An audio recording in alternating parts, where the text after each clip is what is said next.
In this video, I'm going to share with you my stories and lessons I've learned from posting on social media and turning that into $2 million. I've spent over 500,000 of those dollars hiring different coaches to learn some of these lessons, so I want to share them with you so you don't have to spend that much. At the same time, you can save time and make money quicker. So if you're an educator and content creator, this video is going to be extremely valuable for you if you want to learn how to monetize the attention you're already getting without relying on other companies and sponsors and platforms just to get paid. Make sure you stick to the end of this video because the mistakes that I made are not unusual. A lot of entrepreneurs make the same mistakes. I want to help you become part of the special bunch that avoids these mistakes. A really hard lesson that I had to learn was that just building a following alone doesn't just give you financial freedom. It sounds obvious when I say it in words, but I think every creator has this assumption. In the beginning, I started posting on Instagram blindly. The only thing I was focused on was growing that number of followers. You get so fixated on this one task that nothing else matters and you don't really think about the other parts that drive a business. So I just kept posting blindly for a long time until I started building a bit of a following, and it wasn't until then where I realized I was like, I have nothing to sell you. I have no way to make money off of this following I just built. But that was my big goal, was to be able to become self-sustained so that I didn't have to worry about a job, other companies, other social media platforms just to get paid. I could figure out my own way. But if I were to do that, then I need to figure out something to sell and a way to be able to sell it. That was a big lesson I had to learn, was that the attention wasn't enough. You need a sales system that brings in that viewer and converts them into a buyer. To save you time, don't just focus on how do I get the following and the attention. Start thinking about what am I going to sell them and who am I going to sell it to? And what medium am I going to use to sell that? Whether it's a web page, whether it's a physical store, how are you going to sell that product or service to them? Don't make the noob mistake I made. Don't just think about the following. Don't just think about the product. Think about them in tandem together, because the reverse is also false. The attention alone doesn't turn into money. If you just build a product and assume that they will come, they will not. So you have to think about both. And to think of what you're going to sell, all you need to think about is what problem does the person I want to help have. The bigger the problem that you solve, the more that you can charge for it. That is the one task in business, is solving problems. If you think about the iPod, the problem was that we were carrying around too many giant CDs and Walkmans and they kept skipping. The iPod solved that problem. If you think about a fidget toy, somebody just can't sit still, so they need something to play with. Even if it's a small problem, it solves a problem. So get clarity on who you solve the problem for and what problem it is that you solve. Having these two things will also help define the content that you make and make it more effective so that you're not just getting eyeballs, but you're getting valuable eyeballs. Another huge block and mistake a lot of new business owners make is pricing and packaging. I made the same thing. This is how you avoid it. When I started my entrepreneurship journey, I was a music producer, so I would sell music, beats to artists and rappers, and I would sell them for $15 or $27 here. I made the same mistake you're probably thinking about making, that every new business owner makes, and that we should charge low prices and sell cheap things because we're new. It's easy to assume I don't have that much experience when I'm starting out. I should sell things for cheap. It's hard to ever get off the ground when you're selling something for so cheap that you don't make a dent in your business. I wish I knew from the beginning how complex it was to sell low ticket products and try to be profitable. If you sell something for cheap, to make any sort of substantial income, you have to make up for that cheap price by mass amounts of volumes of buyers. Do you know how hard it is to get a lot of buyers when you're starting out? You don't have a lot of attention, you don't have a lot of money to invest in traffic. It's literally just math. If you wanted to make $5,000 a month and you sold something for $10, you would need 500 people to say yes in order to hit that goal.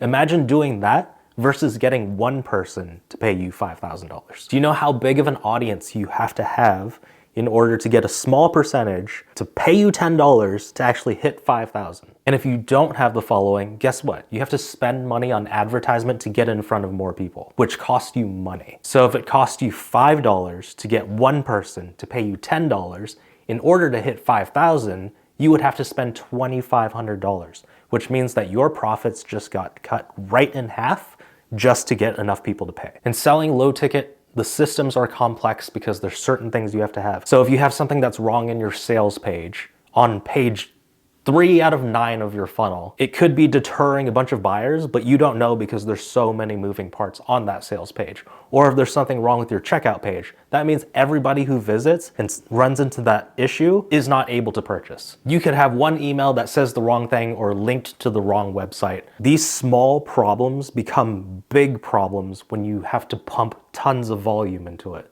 That's why low ticket is difficult. And as a new business, we just don't have the luxury to be able to sell cheap products. That's why it takes empires like Walmart or these big brands. They have the luxury and the resources to be able to sell cheap things, get enough people in the door where they're still profitable. Small businesses where you're the only owner, you're the one person starting out, we don't have that luxury. So what I did was I had to sell more expensive things, but that required me to be more involved in the sales process itself. But this is when things really started moving and growing. Instead of selling $10 beats, I would get on the phone and sell an artist a $1,000 production. But during this time is where I learned really vital skills that you just can't skip over. Things like learning how to do sales and negotiation, learning true marketing. Sure, it takes a little bit more of your energy at the time, but you get to charge more for each unit you sell, and you're learning these vital skills that you just have to learn in order to be successful, even if you had a team. You gotta know these skills to learn how to train them. So like I said, I started learning how to sell more expensive packages, $1,000 productions per song. I did that, got good at it. I started teaching other music producers how to produce in a way where artists would buy, and I'd show them my sales tactics as well. So I started growing a coaching business off of that. And I started charging more, $3,000, $5,000, $6,000, $8,000, and I just kept increasing my prices as I added more value. As I learned how to build that teaching business, I started learning more about teaching business. And then I started showing other educators how to do the same thing. So this shows that you can change and progress. And as you learn more, you just keep earning more. Don't think that if you're choosing one thing now, you're limited to just doing that. You can always grow and expand. And that's the beauty of business and learning more. The biggest shift is I stopped trying to sell people something cheap immediately. I extended the sales process to build more trust so that I could ask for more in the end and make that person more valuable. How I did this was created content that solved specific problems for the people I knew would buy from me. As they engaged in my content, I would send them a message, ask them some questions, put them on a phone call, and that's where we would close the deal. I learned so many skills doing this process, and I made a majority of my money this way. So now it actually makes sense to go back and sell cheaper products once you've made the money with more expensive products, because you can make more money faster with expensive products than you can with cheap. And when you have the resources from the money that you've made, you can pour into selling the cheaper things. But here's a huge secret that most creators and business owners don't tell you about cheap products. Most of them don't make the lion's share of their revenue from selling cheap products. Their cheap product is just a gateway to them selling you their higher tier product. So you're gonna have to create a high ticket product regardless. If you wanna be super profitable, you might as well start there. Here's another big lesson that just slapped me in the face. You don't need a big following in order to make a lot of money. Many times viral content actually hurts sales. That's why you see a lot of big influencers who still struggle financially. It looks like they're crushing it on the surface, but when I speak to them on the phone, they still don't know how to make money. Don't just take my word for it. Think about this. Viral content by nature has to appeal to a mass group of people. And when you appeal to a mass group of people, you have to be generalized and less specific. And people don't buy from you when you solve general problems. They buy when they feel like you have a deep understanding of the problem they're going through. So then you have this huge mixed pot of viewers. There might be some buyers in there. Most of them probably aren't. Then you have to sift through a bunch of different people just to find buyers. So it just hurts when you go viral, because each set of eyeballs has a different value attached to it. Not every view is created equal. Think about a viewer who is a doctor versus a viewer that makes minimum wage. Nothing against them, but one has more buying power than the other. But don't worry, you don't have to talk about things that just appeal to doctors and things you don't like talking about. Because the main key to you getting a viewer that gives you money isn't their buying power, it's the desire that they have to solve a problem. This is literally the most valuable trait you can get from a viewer, when you get somebody who has a deep desire in solving the problem that you solve. So you can attract these kinds of viewers by speaking about higher level problems. Think about any journey that you go on.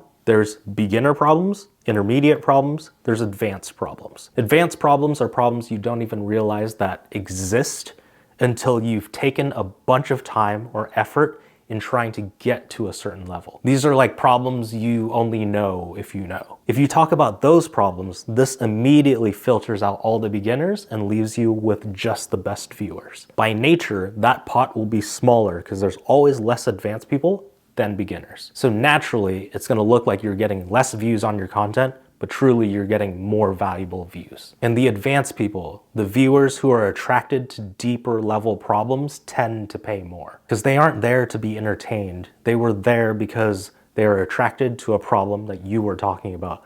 And they're only attracted to that problem is because they're living it themselves. So if you can prove to be the solution, whether it's through your product or your service, they will be desperate to pay you for it. So this is a good thing. It's relieving to know that you don't have to build this massive following in order to make a lot of money. You just need to build an audience that relates to the problem. You need to create a solution to that problem. You charge more for it, help them on a deeper level, and you can make a healthy living this way. I briefed over this a little bit, but not only is it harder to sell cheap things, but it actually scares away your best clients and customers by charging so little. Watch this video to learn the deep psychology on a premium buyer, the buyers that actually like paying a lot of money. Subscribe and watch this video.